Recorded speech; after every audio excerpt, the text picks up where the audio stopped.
سیدنا عبداللہ ابن عباس رضی اللہ تعالی عنہما بیان فرماتے ہیں، کانت قراءت رسول اللہ صلی اللہ علیہ وسلم باللیل قدر ما یسمعہ من فی الحجرہ وہو فی البیت۔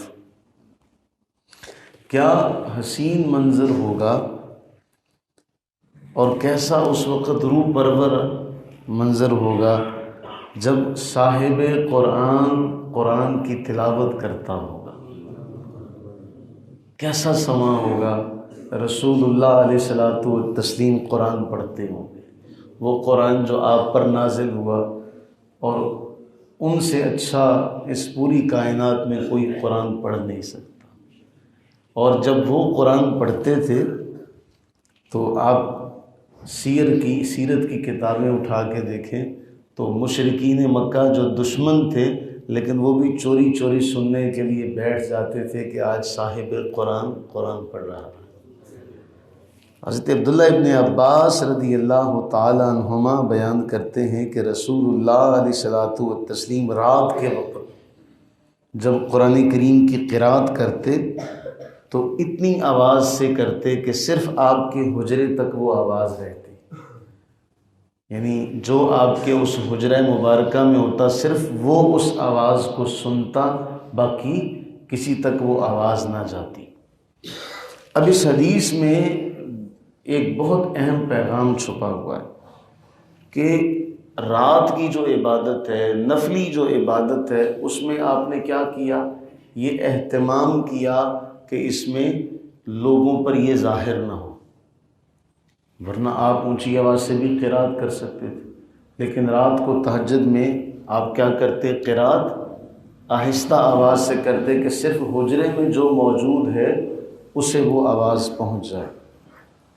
پھر رسول اللہ علیہ الصلوۃ والتسلیم کا ایک اور عمل ہمیں ملتا ہے حدیث پاک میں،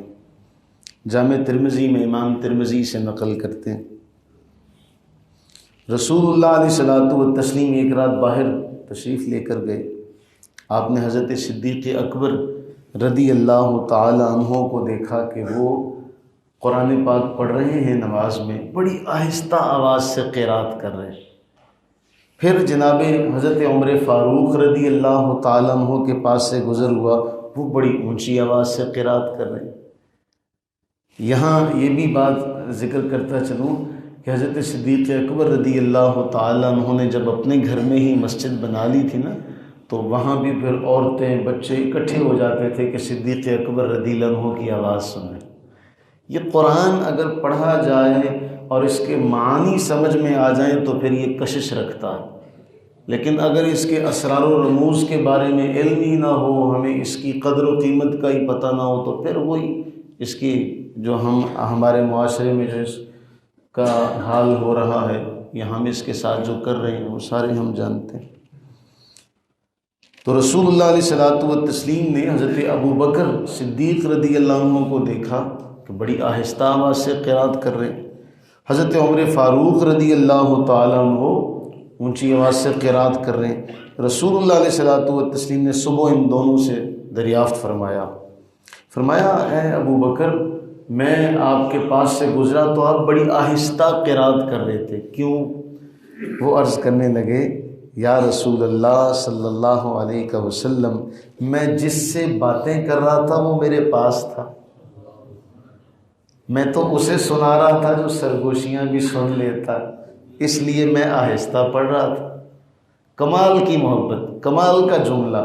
کہ میں تو اس سے باتیں کر رہا تھا، میں تو سرگوشیاں کر رہا تھا اپنے رب سے، میرا رب سرگوشیوں کو سنتا ہے۔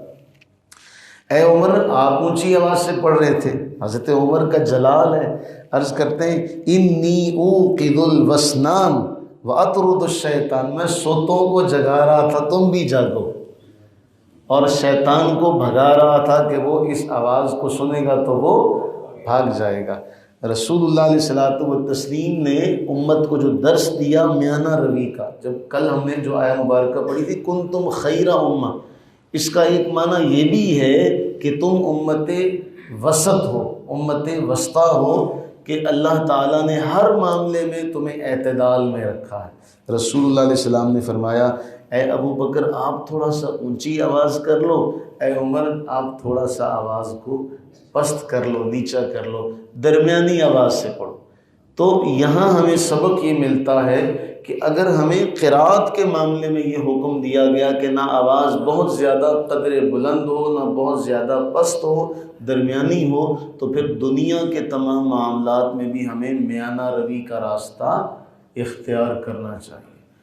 ہمیں اس سے یہ سبق ملتا ہے۔ اگر قرات قرآن میں، اگر تلاوت قرآن میں رسول اللہ علیہ السلام یہ درس دے رہے ہیں تو باقی دنیا کے معاملات میں بھی ہمیں پھر کیا کرنا چاہیے؟ میانہ روی کا راستہ اختیار کرنا چاہیے۔ اس لیے فرمایا وَكَذَلِكَ جَعَلْنَاكُمْ أُمَّةً وَسَطًا، ہم نے تمہیں درمیانی امت، اعتدال والی امت، نہ تم میں شدت پسندی کا معاملہ ہے اور نہ تم بہت زیادہ پستی کی طرف گئے ہو، بلکہ تم درمیانے راستے پر ہو۔ اللہ سے دعا کریں کہ باری تعالیٰ ہم پر بھی وہ کرم کی گھٹا برسا دے، ہم پر بھی وہ ابر کرم برسا دے کہ ہم بھی رات کے وقت اٹھیں اور رات کے وقت قرات کریں، اور جب قرآن کریم پڑھیں تو ہم یہ تصور کریں کہ یہ وہ الفاظ ہیں جن کو رسول اللہ علیہ السلام نے ادا کیا، اور ہم کتنے خوش قسمت ہیں کہ یہ وہ الفاظ ہیں جن کو ہم صبح صبح سنتے ہیں۔ پہلے ہم رب کا کلام سنتے ہیں، بعد میں اس کے محبوب کریم علیہ السلام کا فرمان سنتے ہیں۔ اللہ تعالی ہم سب پر اپنی رحمتیں برکتیں نازل فرمائے، آمین۔